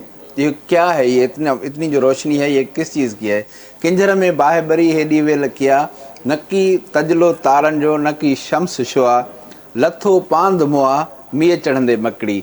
त हीअ जेका औरत आहे, नूरी आहे, इहा ॿेड़ी ते बि चढ़े ऐं हुनजे मुंहं तां पलो लही वियो आहे। हीअ बाहि तजल हुनजे हुस्न जो आहे। लतीफ़ साईं जेको हुनखे जेको आहे सो पेश कयो आहे। त ईअं लतीफ़ साईं वटि इहे 16 ई सिंगार आहिनि औरत जा ज़ाहिरा। जीअं डॉक्टर साहिबु चयो त सभिनी खां जेका सुहिणी शइ आहे हिन काइनात में ज़ाहिरा औरत आहे। ऐं जेका सो ॿिए कंहिं हिकिड़े शाइर चयो आहे, ख़ुदा सभिनी खां ख़ूबसूरत शइ औरत ई तख़लीक़ कई आहे। जेकॾहिं का ॿी शइ हुन तख़लीक़ कई आहे त उहा पाण वटि रखी छॾी आहे, काइनात में न मोकिली अथई। त काइनात में जेके बि शयूं आहिनि उन्हनि में जेका हसीन तरीन जेका तख़लीक़ आहे उहा औरत आहे। उहो 16 सिंगार बि हुनजे लाइ चयो। सही, ज़बरदस्त ज़बरदस्त, ॾाढे सुठे तरीक़े सां तव्हां असांखे ॿुधायो ऐं सम्झायो। सही, इहो ॿुधायो त हाणे त माशाल्लाह तव्हां वटि पेशेंट्स बि अचनि था, हेयर ट्रांसप्लांट बि डेली बेसिस ते कयो था, रिज़ल्ट्स बि अची रहिया आहिनि। त हींअर तव्हांखे छा थो लॻे त पेशेंट्स जो केतिरो रेशो वधियो आहे? पेशेंट जो रेशो अल्हम्दुलिल्लाह स्पीड में आहे। मां स्टार्टिंग जी ॻाल्हि थो कयां, जॾहिं खां मां पंहिंजो बिज़नेस स्टार्ट कयो 2018 खां, मतिलबु पहिरीं त मां ॿिए डॉक्टर सां हुउमि। उन खां पोइ 2018 खां जॾहिं मां पंहिंजो बिज़नेस स्टार्ट कयो, हिकु ॿ क्लाइंट कैनेडा खां आयो। उहे पहिरीं टर्की पिया वञनि। अच्छा। हा, टर्की पिया वञनि त पोइ उन्हनि खे उन्हनि ॿुधायो त डॉक्टर शकील जे नाले सां तव्हां ओॾे हलिया वञो, कराची में मतिलबु ट्रांसप्लांट कंदो आहे। पोइ उन जेको आहे सो सर्जरी मूंखां कराई, कैनेडा जो पेशेंट हो।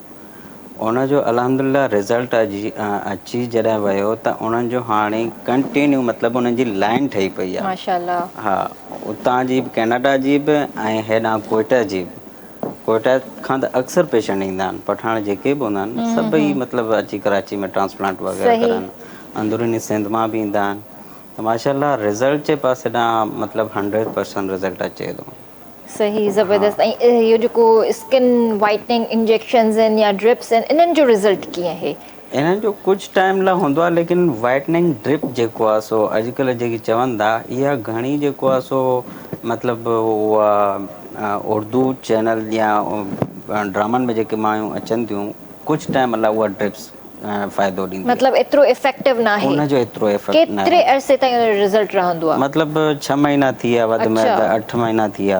हा, त पोइ उहे रिपीट कराईंदियूं आहिनि? हा, लेकिन उन ड्रिप्स जी अॼुकल्ह सभिनी खे ख़बर पवंदी थी वञे त पोइ उन ड्रिप्स सां हटी करे माण्हू हाइड्रा फेशियल ते थो अची वञे। और मस्ट मतिलबु फेस PRP आहे, जेकी अॼुकल्ह फेस PRP कंटिन्यू हले पई। त उन जा छा रिज़ल्ट्स आहिनि, छा उन में थिए थो? फेस PRP जा ज़बरदस्त रिज़ल्ट्स आहिनि। उन जा सेशन वठिणा हूंदा आहिनि, मतिलबु 5 खां 6 सेशन वठिणा हूंदा आहिनि। 3 PRP फेस PRP जा 3 सेशन में जेको आहे सो हुन जो रिज़ल्ट फ़र्क़ु महसूसु थींदो आहे। मतिलबु जेके हिते खॾा थी विया या झोरियूं वग़ैरह, मतिलबु उहो ब्लैकिश वग़ैरह निशान थी था वञनि, इहे सभु हटी था वञनि। हा, असांजे फेस ते जेके मतिलबु पहिरियों गंदो ब्लड हूंदो आहे ऐं गंदी स्किन हूंदी आहे, मतिलबु उहा पहिरीं हटाई वेंदी आहे। उन खां पोइ वरी माइक्रो निडलिंग हूंदी आहे, जंहिंमें 44 निडल हूंदी आहे अंदरि, माइक्रो निडलिंग में अंदरि। हा, उहा पूरे चहिरे ते घुमाइबी आहे, जंहिंखे चवंदा आहिनि डर्मापेन सां घुमाए करे उहा पूरे चहिरे खे क्लीन कंदी आहे। ऐं उन सेशन सां जेको आहे सो हुन मां पेशेंट जी जेको आहे सो स्किन लेवल में अची वेंदी आहे। ऐं सूर न थींदो आहे कुझु, अहिड़ी का शइ कुझु फील न थींदो आहे? असां स्टार्टिंग में नमिंग क्रीम हणी छॾींदा आहियूं। उन खां पोइ जेको असां जेको प्लाज़्मा कढंदा आहियूं, सैंपल ॿाह मां वठंदा आहियूं, उहो जेको प्लाज़्मा ठही करे ईंदो आहे त असां उहो वरी जिते जिते फेस ते लॻाइणो हूंदो आहे त उहो प्लाज़्मा फेस ते मतिलबु इंजेक्ट करे छॾींदा आहियूं। सही। अच्छा, एक बीच में वो थ्रेड का भी कुछ चला था गालों के लिए। थ्रेड का तो न थ्रेडिंग कन पिया न, मतलब थ्रेड सां कुछ मतलब फिलर्स हुया। नहीं, फिलर्स अलग चीज़ है, थ्रेडिंग अलग चीज़ है। नहीं, थ्रेड के साथ कुछ मतलब वो आप लिफ्टिंग कर रहे थे, फेस लिफ्टिंग कर रहे थे कुछ। वो तो या लगा के ऊपर कर देते हैं। फेस लिफ्टिंग शिफ्टिंग डिफरेंट वो भी होती है, लेकिन हमारे इतनी कॉमन नहीं है। अच्छा, नहीं तो उसके क्या रिजल्ट्स हैं? मैं नहीं करता हूँ प्रोसीजर नहीं किया आपने, कहाँ के भी ना है खबर मुझे बारे में। यहाँ पे इतना कॉमन नहीं है। अच्छा। ॿिया डॉक्टर कनि पिया जेके जिनखे डिंपल न आहिनि उहे डिंपल बि ठाराइनि पिया। हा, इहो तव्हां बि ॾिठो हूंदो। न इहो मां ॾिठो कोन्हे, तव्हां कई ॿुधो आहे। मोस्ट जो होता है वो राइनोप्लास्टी ज़्यादा होती है। अच्छा। नोज की सबसे ज़्यादा होती है। अच्छा अच्छा लेकिन अच्छा। यहाँ नहीं होती, इतनी कॉमन नहीं है। हद खां वधीक सर्जरी थियूं आहिनि, मतिलबु बड़ी सर्जरी में आती है ना, मेजर सर्जरी में। त छा इन्हनि जा रिज़ल्ट्स कीअं आहिनि? पोइ फ़ाइदो आहे जो माण्हू कराइनि था, या मतिलबु फॉर द टाइम बीइंग हिन जा आहिनि रिज़ल्ट्स आहिनि? न न फ़ाइदो आहे, लाइफ टाइम रिज़ल्ट्स आहिनि हिन जा? बिल्कुलु। असल में ॾिसो न, जॾहिं माण्हू वॾी एज जो थो थी वञे, पोड़ो थो थी वञे, पछाड़ीअ में हुनजो बैक साइड ते पोयां चंद वार वञी बचंदा आहिनि। असां उहे ई वार वठंदा आहियूं पेशेंट जा, उतां वठी करे आॾो इंजेक्ट कंदा आहियूं ताकी परमानेंट हमेशह लाइ वार उहे रहिजनि। बाक़ी हुन जा पंहिंजा वार त हलिया वेंदा, उहे परमानेंट ट्रांसप्लांट वारा बीठा ई हूंदा। अॻे ज़माने में इहो हूंदो हुयो जो सिंगापुर में पहिरियां शायद सर्जरी थी हुई हेयर ट्रांसप्लांट जी, त उन टाइम त ज़ाहिर आहे असां बि नंढा हुआसीं, असांजी फैमिली में असांजे चाचू कराई हुई त उहा ख़बर पई त भई सिंगापुर मां कराया। पर अॼु बि उन्हनि जा वार एज़ इट इज़ उहे ई आहिनि। अलाए घणा साल थी विया उन्हनि खे, मां ॾिसंदी आहियां। पर हाणे वरी टेक्नोलॉजी इलाही चेंज थी वई आहे, त हूअ जेका टेक्नोलॉजी हुई डिफरेंट हुई, हाणे वारी टेक्नोलॉजी डिफरेंट आहे। त छा हिन में मशीनरीज़ जो बि कमाल आहे, मशीनरीज़ बि चेंज थियूं आहिनि? असल में पाकिस्तान में इहा हाणे मशीन आई आहे हिकिड़ी, पाकिस्तान में न आई आहे, USA में हले थी पई। लेकिन उहा मतिलबु हीअ त असां मैनुअल करे वार कढंदा आहियूं बैक साइड तां, हिकु हिकु वार अलॻि करे कढंदा आहियूं। लेकिन USA में मशीन जेकी आहे हिकिड़े दफ़े सां ई बसि पंच कयो ऐं 2-3 फॉलिकल मतिलबु 1000 या 1500 ग्राफ कढो। लेकिन उन में एतिरो फ़ाइदो न आहे। अच्छा। हा, बसि माण्हू चवंदो आहे त माना असां मतिलबु जिन वटि पैसो घणो हूंदो आहे उहे चवंदा आहिनि त असां वॾी मशीन ते हलिया वञूं, उहा वधीक बेस्ट आहे। लेकिन उहा USA में हले पई, अञा पाकिस्तान में एंटर न थी आहे उहा। हा, लेकिन उहा जे अगरि USA खां पाकिस्तान बि अची वई न, उहा कामयाबु न हूंदी हिते। हिते हीउ जेको कमु हले पियो हिन महिल FE जो, उहो ई हले पियो। सही सही सही। सर, आप मोटिवेशनल स्पीकर भी हैं, आप ट्रेनर भी हैं, आप टीचर भी हैं, तो किस तरह आप मोटिवेट करते हैं यूथ को? देखिए, मैंने अपनी ज़िंदगी के 2 ऑब्जेक्टिव बनाए। एक तो मैंने आपसे हेल्थ की बात की जैसे हम कर रहे हैं, दूसरा कैरियर बिल्डिंग। हमारी जो यंग जनरेशन है उसको अगर हम सही लाइन ऑफ एक्शन दे दें, उसको बता दें कि भाई आपने ये करना है, आफ्टर ग्रेजुएशन या बिफोर ग्रेजुएशन आपने ये तैयारी करनी है, तो it would be helpful for them. अगर वो अर्निंग करना शुरू कर देता है तो वो फिर अपने पैरों पर खड़ा हो सकता है। दूसरी बात ये, हमारे यहाँ कोई इस तरह का कोई विजन नहीं है किसी का कि किसी को गाइड कर सके। इवन दो हम अपनी बात भी करें, जब हम इंटरमीडिएट में थे या मैट्रिक में थे, तो नोबडी गाइड अस सही कि हमें करना क्या है। वो तो एक्सीडेंटली, या आप कह लें कि आपके दोस्त यार या आपके साथ जो लोग होते हैं वो आपको कहते हैं यार आप कॉमर्स ले लो, आप साइंस ले लो, आप ये कर लो, आप ये कर लो, तो फिर आप आगे बढ़ जाते हैं। लेकिन ये कि देयर शुड बी अ वे। मैंने इसी आपसे बात की कि मैंने चैनल्स पे देखा ज़्यादातर इंडियंस के अंदर बहुत ज़्यादा हैं जो मोटिवेशनल स्पीकर्स हैं, लोगों को गाइड करते हैं। तो वो देख के फिर मैं इन्फ्लुएंस हुआ। फिर 4 साल पहले अपना मैंने चैनल बनाया अख्तर सईद इन्फो TV के नाम से। तो मैंने उसके ये 2 ऑब्जेक्टिव रखे। उसके अंदर मैंने सारा जो मैंने मास्टर्स किया, MBA किया, पढ़ाया मैंने, principle of marketing, principle of management, brand management, consumer behaviour, ये मेरे सब्जेक्ट्स थे। तो इन सब्जेक्ट्स पे कमांड थी। तो मैंने कहा यार आप लोग इस तरफ आ जाएं, मार्केटिंग की साइड पे आ जाएं। मार्केटिंग में भी आप जैसे फ़र्ज़ करें आप जाते हैं, आपने देखा होगा एक डेजिग्नेशन है मेडिकल रिप्रेजेंटेटिव्स का। तो ज़ाहिर है ये ऐसा इदारा है या ऐसा एक प्रोफेशन है जो आप इजीली ज्वाइन कर सकते हैं। थोड़ी सी आपकी नॉलेज हो, पर्सनैलिटी हो, तो यू में enter in pharma company. Pharma company बहुत सारी हैं, सही। तो आप वहाँ एंटर हो जाएं। तो वो मैंने लोगों को स्टेप्स बताएं कि आप कैसे एंटर हो सकते हैं, इंटरव्यू कैसे दे सकते हैं, तैयारी क्या होनी चाहिए उसकी। Something like that. तो ये कोशिश थी, तो उसको मैंने काफ़ी हद तक फुलफिल करने की कोशिश की। सही। ये है। लेकिन आपको क्या लगता है कि यूथ हमारी किस तरह मोटिवेट हो रही है? एक जैसे करियर काउंसलिंग होती है, और फिर जैसे एक उनका करियर बिल्ड हो जाता है, उसके बाद फिर उनको उसी चीज़ के ऊपर रखना कि आपने यही करना अब है। जो यूथ है ना, वो सारी बाहर जाना चाहती है, कहती तो फिर भाई यहाँ कुछ नहीं कौन रखा। काम करेगा तो अगर ये सब तो बाहर यहाँ चले कुछ नहीं गए? रखा हुआ, हमने बहुत कोशिश कर ली सर, ये कर लिया। जिससे आप बात करें ना, everybody wants to go abroad, उसकी वजह के सब तंग सर आए ये हुए भी तो हल नहीं है ना। हैं। ये तो मैं कह रहा हूँ हल नहीं है। तुमको समझाया जाता है भाई कि यहाँ भी तो लोग सर्वाइव कर रहे हैं, आप पढ़ें, अपनी स्टडी को कंटिन्यू करें और इतनी अर्निंग कर लें कि आप घर वालों पे बोझ ना बने। तो ये बात तो हमें उनको समझानी है, एज बीइंग एल्डर हमें समझानी है। तो ये कोशिश हमारी चलती रहेगी, चल रही है।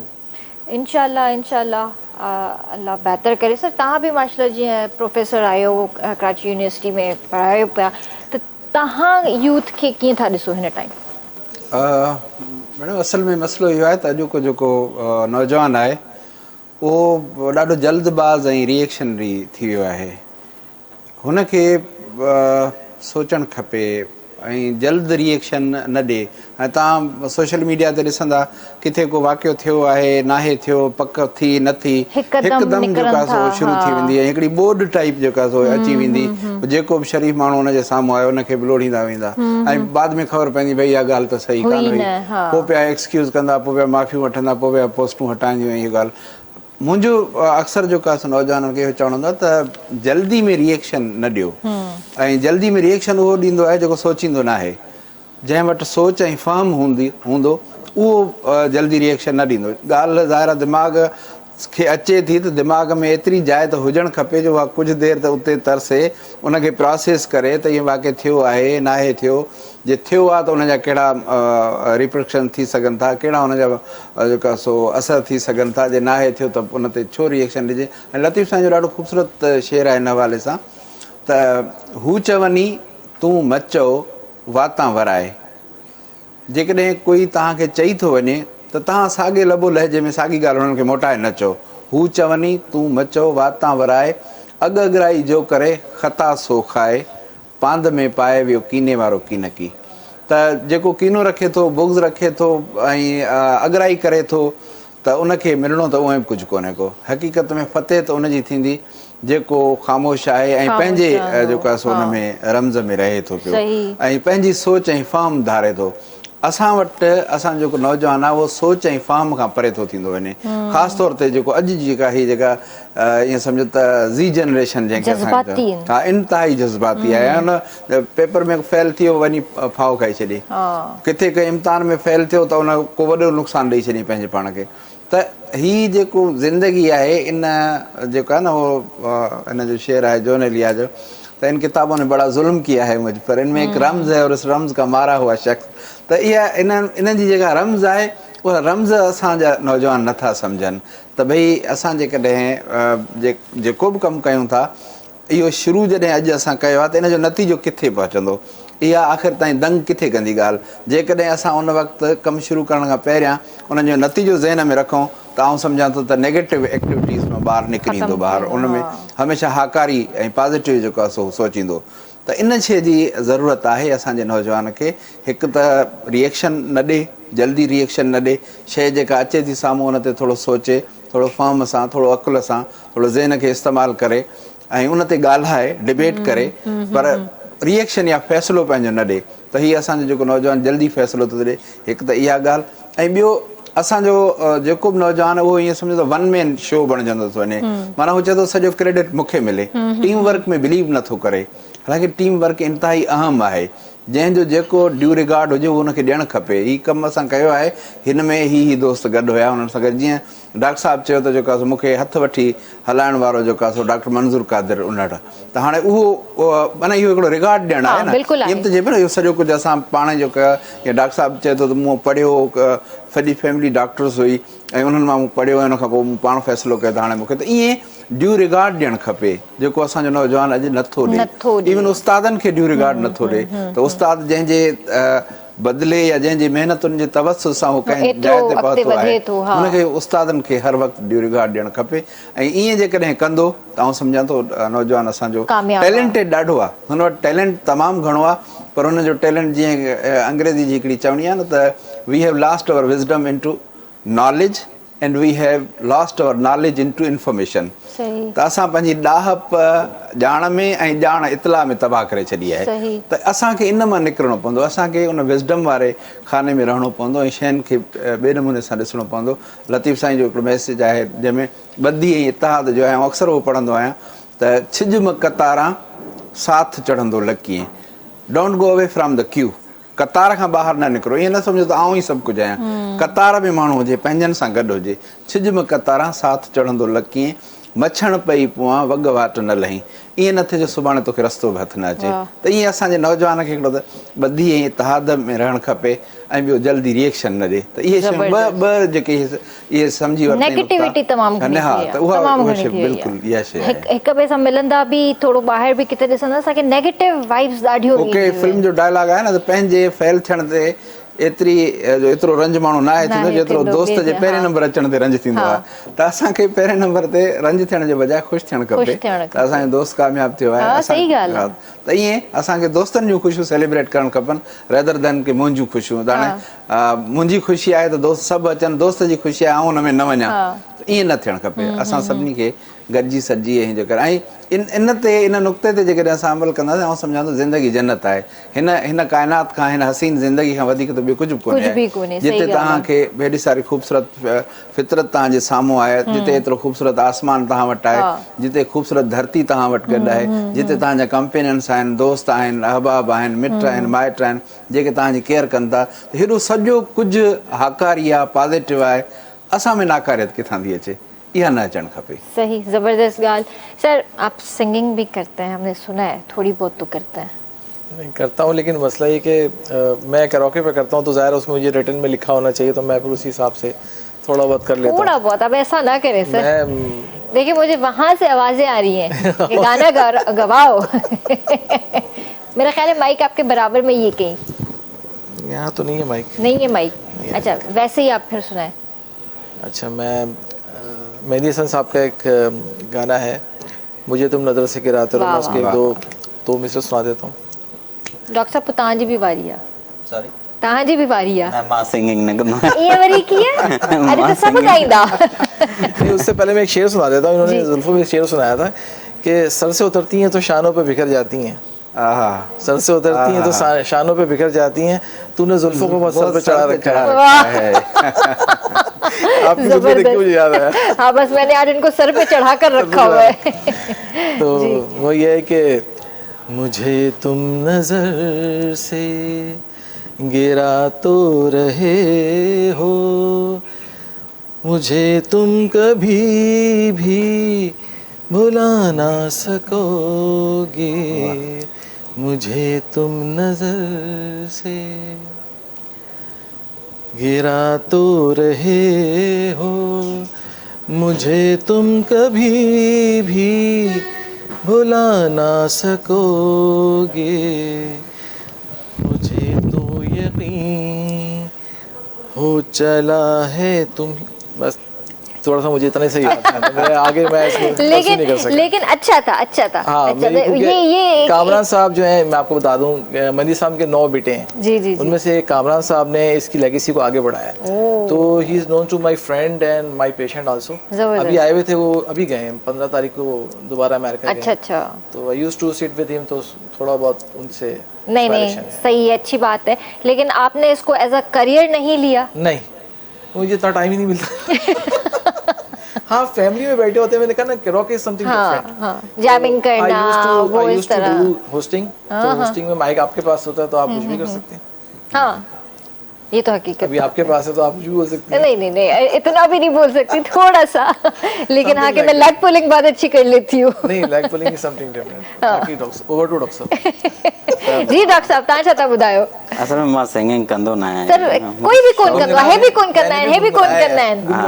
तव्हां शेर ॿुधायो, जोक ॿुधायो। इनमें इहो आहे जो मां घर में हूंदा आहियां न, कॾहिं मुंहिंजी वाइफ सैड हूंदी आहे, उनखे कीअं मञाईंदा आहियो? त पोइ उनखे मां इन तरीक़े सां मञाईंदो आहियां। मां सहन में वेही करे, पंहिंजे चेयर ते वेही करे, पोइ मुंहिंजो मतिलबु शमन मीराली जो सॉन्ग आहे, पोइ पंहिंजे मां मतिलबु उहो ॻाईंदो आहियां पियो। ज़रे ज़रे ॾिन महणा दिल टुटी पवंदी दिल टुटी त हयाती सुण खुटी पवंदी अल खुटी पवंदी। वाह वाह मतलब इहे ॿ लफ़्ज़ मां 3 लफ़्ज़ चवंदुमि ऐं ऐं मुंहिंजी हो- वाइफ जी फेस ते स्माइल स्माइल अची वेंदी। वाह वाह बिल्कुलु। ज़बरदस्त, सुठी ॻाल्हि आहे, हा। सुठी ॻाल्हि आहे। न त अक्सर करे हस्बैंड छा कंदा आहिनि, जो अगरि वाइफ कावड़जी बि वेंदी आहे त चवंदा आहिनि त हल सुठो आहे, ठीकु आहे, थोरी देरि लाइ सुकून सही सही वात बंदि अथसि। पर न, इहा सुठी ॻाल्हि आहे त तव्हां उन्हनि खे मञाईंदा आहियो बिल्कुलु। ऐं पहल तव्हां ई कंदा आहियो, स्टार्ट तव्हां ई वठंदा आहियो। हा स्टार्टिंग में असां कंदा आहियूं सॉरी बि तव्हां ई सॉरी कंदा आहियो, मां कंदा आहियूं, सॉरी बि तव्हां कंदा आहियो। बिल्कुलु वाह बिल्कुल। जरूरी है, शरीफ आदमी क्या करेगा। क्या करें। आप भी यही करते, सॉरी भी आप ही करते, सबको करना पड़ता है, you have to do this. करना पड़ता है। तव्हां बि कंदा आहियो। ज़ाहिर आहे डॉक्टर ज़ाहिर साहब आहे। हर शरीफ़ बाबा माण्हू ई शादी खां पहिरीं जेके न लेडीज़ औरतूं जेके न उहो शरीफ़ लॻंदियूं आहिनि, जॾहिं शादी थी वेंदी आहे न पोइ ईअं यकीन कयो कोबरा नांग थी वेंदी। सऊदीया जाए ना तो वो कहता है कितनी शादी की उन्होंने, से एक बोला आधा मिस्कीन मिस्कीन। मिस्कीन एक शादी की भी आप तो चाचा रखते हैं। बिल्कुल। अस्तगफिरुल्लाह अस्तगफिरुल्लाह। सर तव्हां कुझु ॿुधाईंदो गानो या शेर ॿुधाईंदो? ऐं बसि सर अरे त गानो थी वञे। गानो अञा थोरो घणो सुर हुयो, असां हिन खां जेको आहे को मसलो न आहे सर। बाक़ी जेको आहे सो ऐं गज़ल आहे शेख अयाज़ जो, उहो जी, तव्हांखे जी। ईअं ॿुधायां जी, जी, थो। जी। ॻायल बि आहे, रूह खे वल जीअं वकोड़ियो अथई, जीअ सां जीअ छा त जोड़ियो अथई, हाय मेहार बंसरी तुंहिंजी एतिरा सॾ जो अॼु त बोड़ियो अथई, चूड़ियूं चंड जीअं टुटियूं आहिनि, बांह खे केतिरो मरोड़ियो अथई, प्यार खां कोन थो मुड़ी अॼु बि, केतिरो अयाज़ लोड़ियो अथई। वाह वाह वाह। ज़बरदस्त ज़बरदस्त, वॾी महिरबानी। तव्हां सभिनीनि पंहिंजो क़ीमती वक़्तु ॾिनो, ॾाढो मज़ो आयो तव्हां सां कचहरी करण में ऐं इंफॉर्मेटिव शयूं बि रहियूं इलाही। सर कोई मैसेज ॾियणु चाहींदो? बसि खिलंदा रहो ऐं माण्हुनि खे खिलण ॾियो। पॉइंट। सर आप कोई मैसेज देना चाहेंगे? बस मेरा मैसेज ये है कि भाई खुश रहें और खुश रहने दें लोगों को। ये भी सही पॉइंट है जी सर। सर मेरा मैसेज यही है कि बस जितने भी पेशेंट मतलब हेयर फॉल हो तो मेरे पास ही आ जाए। और दूसरा ॿियो वरी जेको आहे सो हाणे हिन महिल उमरकोट खां अलॻि रखियो राहिमो ॾिसे पियो थो स्क्रीन ते। हा उहो मतिलबु चए पियो त मुंहिंजो नालो खणंदे त मां ईंदुमि। मां चयोमांसि ठीकु आहे, मां किरण खां नालो तुंहिंजो खणाईंदुमि त पोइ उहो ज़रूरु तूं वञे। राहिमो अल्लाह रखियो राहिमो साहब, तव्हां अचो डॉक्टर साहब ॾे, बिल्कुलु। तव्हां हेयर ट्रांसप्लांट ट्रांसप्लांट जी करायो। इंशाल्लाह तव्हांजा वार डबल ट्रिपल अची वेंदा। इंशाल्लाह। Thank you so much viewers, तव्हां बि शो ॾिसो पिया, पसंदि कयो पिया ऐं इंशाल्लाह तव्हां सां सुभाणे मुलाक़ात कंदासीं। तेसीं ताईं पंहिंजो प्यार जो तमामु घणो ख्यालु रखिजो। मूंखे RBS जी पूरी टीम खे इजाज़त।